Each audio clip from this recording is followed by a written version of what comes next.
What's up, YouTube? So, I always hear about people saying you can't find a good used car for a cheap price anymore and that they're all expensive and you're going to pay, you can't get a vehicle for four or $5,000. It's going to be a jalopy. And I will admit that obviously COVID did affect the car market or and inflation and things like that. People are keeping their used vehicles for a lot longer. It seems like people are kind of holding their money and not upgrading things. That absolutely is the case. However, I will say I think there's some things you can do to have better odds at getting a good used vehicle for a cheap price or a more affordable price, and I do think it is still possible. I think I have some reasons I'm going to go into, but that being said, I personally have had very good luck buying used cars. Every vehicle that I've ever owned was at least 15 years old, and only one of those was financed, and not even really financed. I took a personal loan out. I owned the car outright. I had the title, but at the time I took a very small personal loan out just to cover the difference and what I had at the time.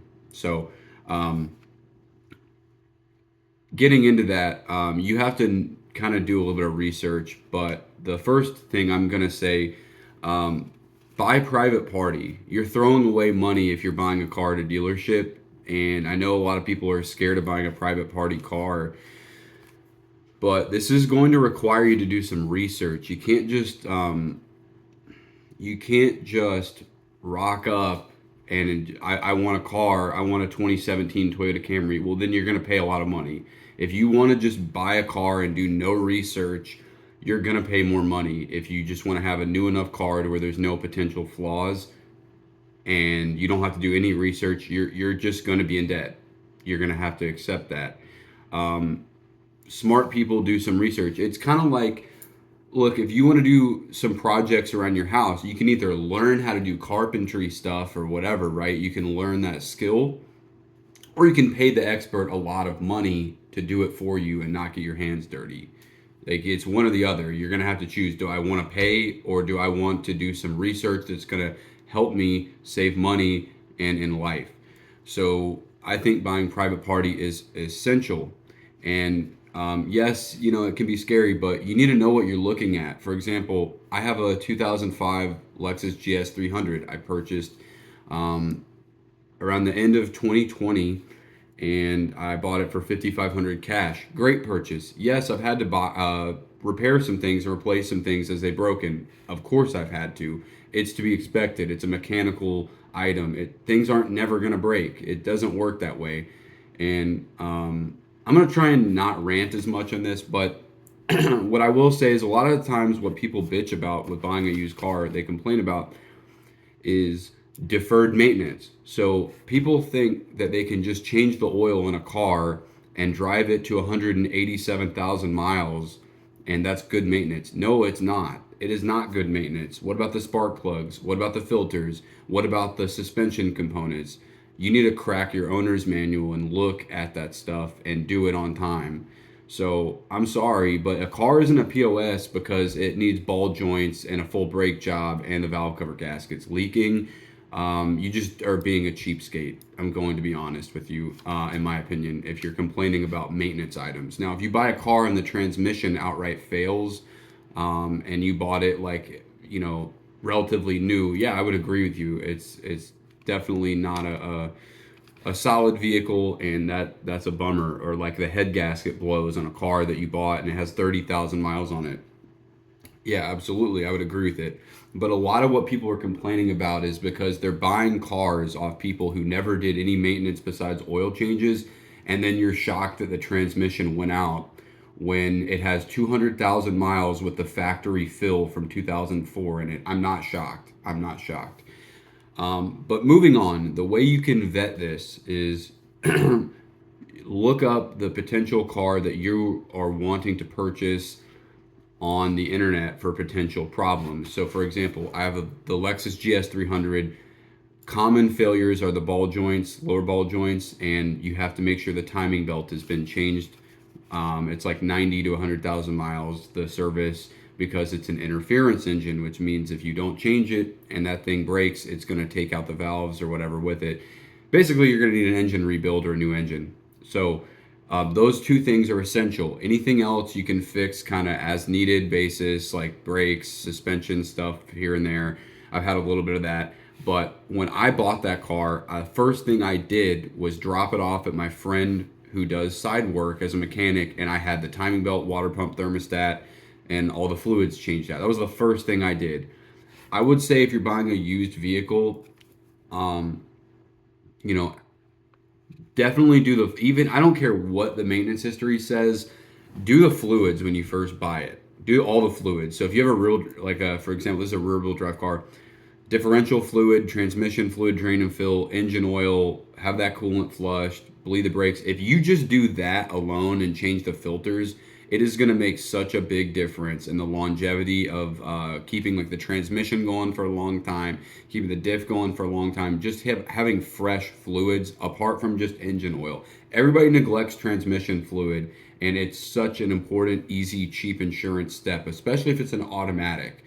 That will extend the life so much. And you don't have to do it that often after that. Maybe every other year. Most vehicles will be like every 30 to 50,000 miles. Now, in addition to vetting vetting the make and model, researching potential issues. So, for example, if I was to look up a 1998 Honda Accord V6, should I buy this? And I look up and I know the transmission is a known problem that fails, I'm going to know, okay, I would prefer not buying this. This is not a good vehicle to purchase because that's risky. If you just want to rock up with doing no research and buy a car, you're going to get taken, or you're going to risk getting taken. If you don't want to do any kind of research, you're going to have to do research on this stuff. Like no exceptions.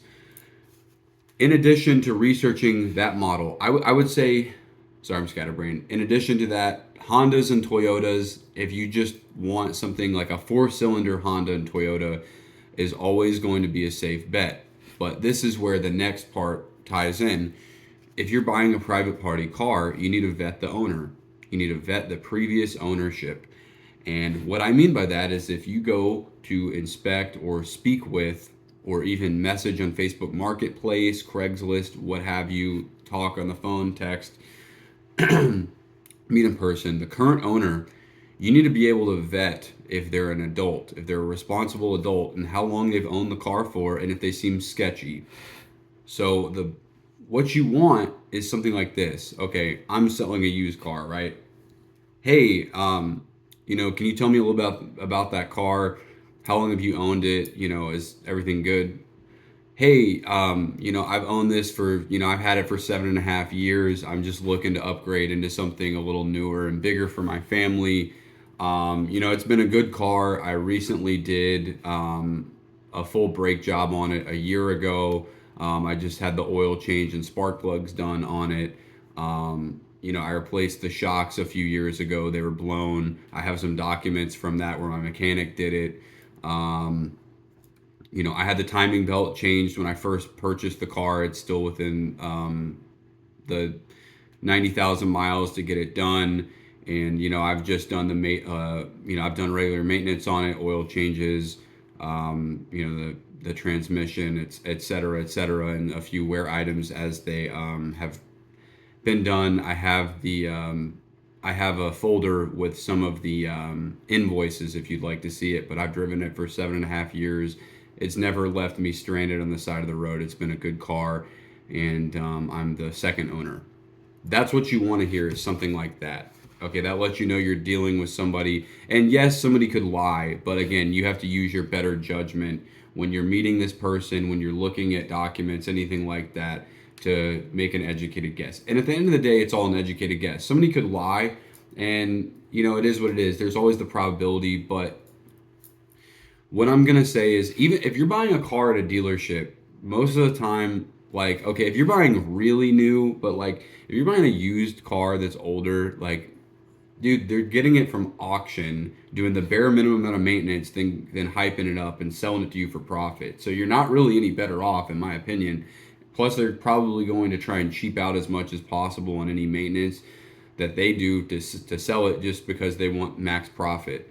So, if you're going to buy the same car and the person's like, I had it for 3 months. Oh no, I'm trying to get rid of it. I don't know about the maintenance history. Oh, I don't know. Red flag. Red flag. A bunch of owners, red flag. No maintenance history and can't answer basic questions. If there's misspellings in the ad, if they can't string a proper sentence together in the car listing, and there's like if the car is dirty in the pictures and there's like McDonald's wrappers in the interior and clearly somebody can't be bothered to put a halfway decent professional listing together, you're I would avoid a vehicle like that. Know if you're dealing with an adult. If they don't know anything about the ownership history or maintenance, they can't tell you anything, it's a red flag, and I would avoid that purchase. And even looking at the used car listing, like I said, you'll see how somebody lists it. If there's like 4 photos, they're pretty good. It encapsulates everything. A couple different exterior angles. It may have some minor flaws, but what I'm trying to say is it doesn't look like it's been sitting under a tree for 2 years. The interior is not littered in trash for the picture, like it is halfway clean, and the section where the car's listed, it's written professionally, like, hey, I'm looking to sell my blah blah blah. I've owned this car for 5 years. It's been great, but I'm looking to upgrade into something. I've kept up with the maintenance, blah blah blah blah blah. You're dealing with an adult, so that's going to be less risky.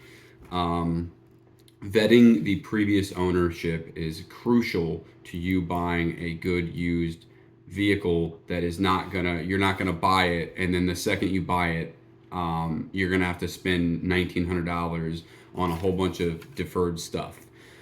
Now, what I will say is also be prepared to drop some cash on basic repairs and maintenance, even if you do all that. So, for example, I paid $55 for my Lexus GS 300, and the second I got it in my possession, I had the fluids done and I had the timing belt changed and all that those parts I was talking about.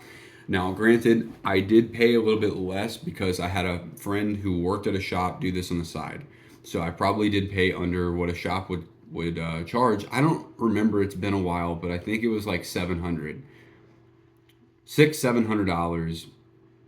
for all that and the timing belt, water pump. I set that aside in my budget when I was getting the car to go ahead and fix that. I would personally say be willing to part with like $500 to $1,000 more just in case, because the last thing you want to do is spend all of your money just to purchase the car. Then if something happens, you're SOL. So I always think it's a good idea to set aside another $500 to $1,000 on basic repairs, or maintenance that's needed if something is questionable when you get it.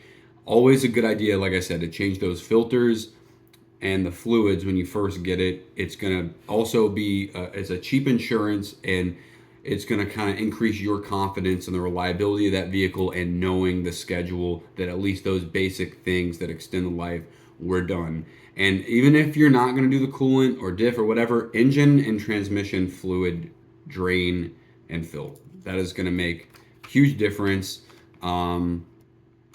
So be prepared to spend a little bit on, maybe it needs some wiper blades. Maybe the brake pads are kind of at the end of the life and they're not squealing yet, but it's a good idea to go ahead and do a front brake job. I'm just kind of, spitballing. Okay, the spark plugs, just be prepared. But if you follow these steps, you're going to have more likelihood of a successful used car purchase, especially an older car you're buying in cash. And the last thing I have on paper is accept flaws. So, again, if you either want to be in debt or you don't want to be in debt. So if you're buying a 17-year-old car used or a 12-year-old car used, accept the fact that there's might be some paint scratches, there might be a little bit of clear coat oxidation, it might have a few dings here and there, minor dings. There might be a little bit of curb rash on one of the wheels. The seat might have a small tear. There might be a crack in the dashboard. There might be some stains in the interior, things like that.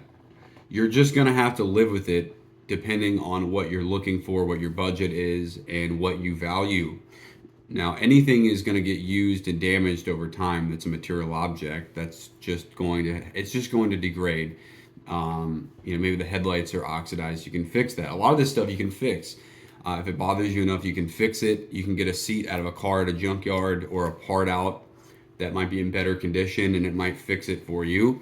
My seat's torn in my GS. It's a very small tear. I have a little seat cover on it right now.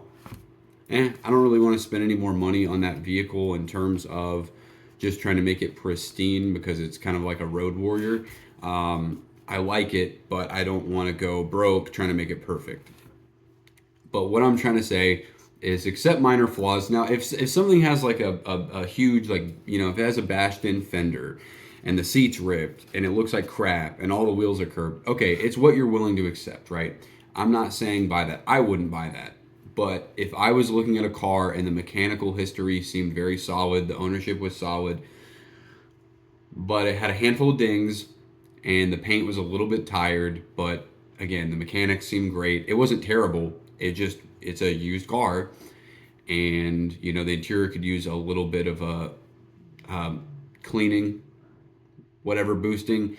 That's what I'm willing to live with. Okay, if you want perfect, if you want pristine, 100% perfect, you're gonna have to pay money for that. So just know, and sometimes things you can fix cheaper than others. You might be able to just hit the paint with a polish, and like I said, bring it back.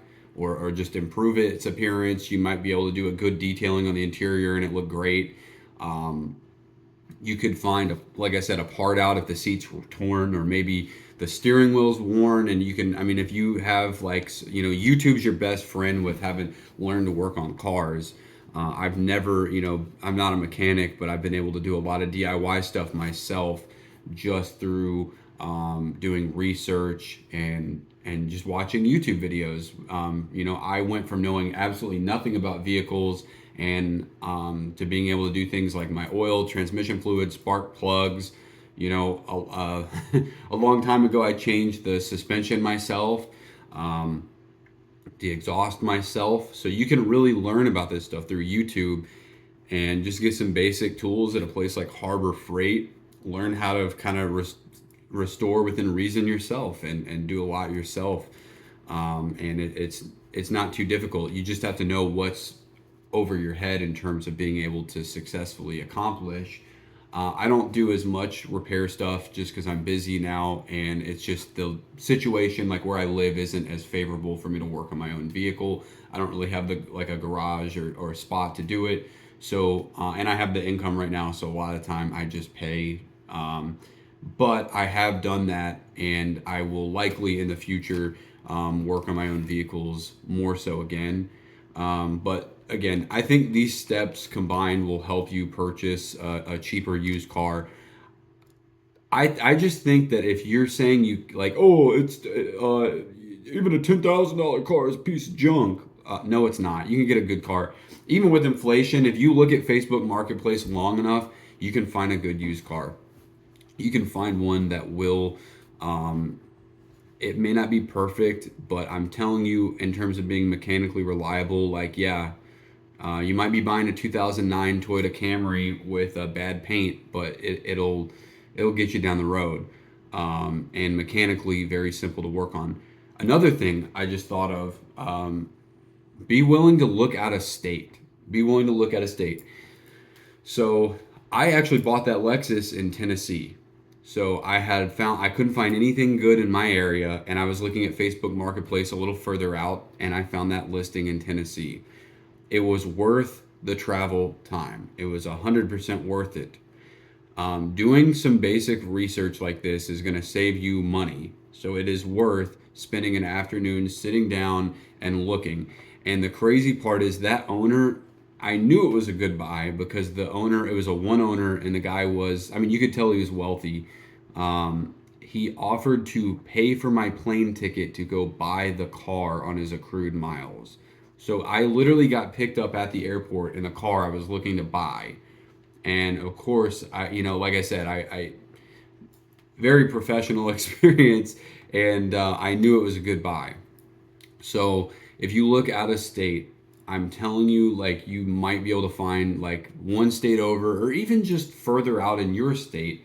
Expand your the market that you're looking at. You may find a better deal, and it might be worth $100 in gas to do that.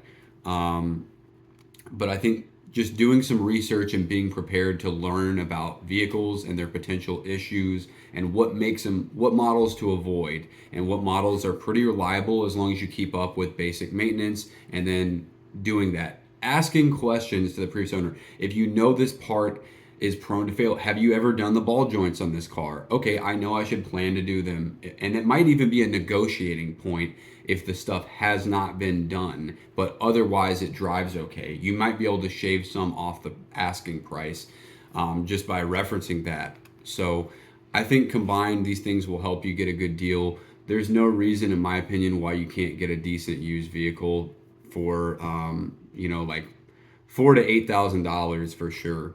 So anyway, I think these will help, and that's all I got.